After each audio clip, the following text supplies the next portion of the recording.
శ్రీమద్ భగవద్గీత 4వ అధ్యాయము 25, 26, 27, 28, 29వ శ్లోకములు. దైవమేవాపరే యజ్ఞం యోగినః పర్యుపాసతే బ్రహ్మాజ్ఞావపరే యజ్ఞం యజ్ఞేనైవోపజుహ్వతి. కొందరు దేవతా ప్రీతికరముగు యజ్ఞమును ఆరాధించుచున్నారు. మరికొందరు బ్రహ్మమనడి అగ్నియందు జీవాత్మను యజ్ఞ విధానమున వ్రేల్చుచున్నారు.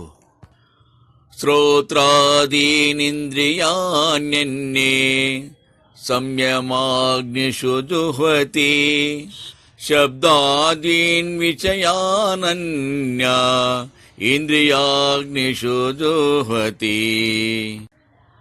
మరికొందరు శ్రోత్రము మొదలగు ఇంద్రియములను సంయమమనడి అగ్నిలో హోమమరచుచున్నారు. అది ఇంద్రియ మదనము. మరియు కొందరు శబ్దాది విషయములను ఇంద్రియములనడి అగ్నియందు వ్రేల్చుచున్నారు. యోగరీతి విషయోపభోగము.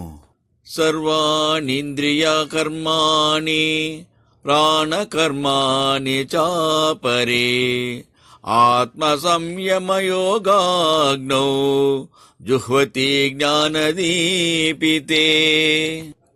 మరియును కొందరు సమస్తములగు ఇంద్రియ వ్యాపారములను ప్రాణ వ్యాపారములను జ్ఞాన ప్రదీప్తమగు ఆత్మానుసంధానమనడి అగ్నియందు వేల్చుచున్నారు. ద్రవ్యయజ్ఞాస్తపోయజ్ఞాః యోగయజ్ఞాస్తథా పరే స్వాధ్యాయజ్ఞానయజ్ఞాశ్చ యతయః సంసితవ్రతాః.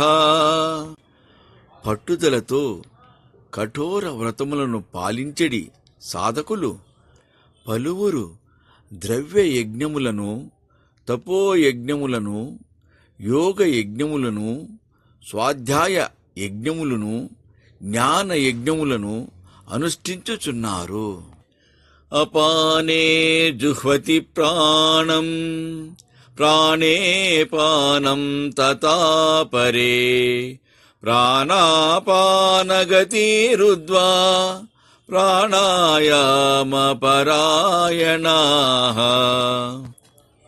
ఇంకను కొందరు అపానమునందు ప్రాణమును, ప్రాణమునందు అపానమును హోమము చేయుచున్నారు. వేరే కొందరు ప్రాణాపానములను నిరోధించి ప్రాణాయామ పరాయణులగుచున్నారు.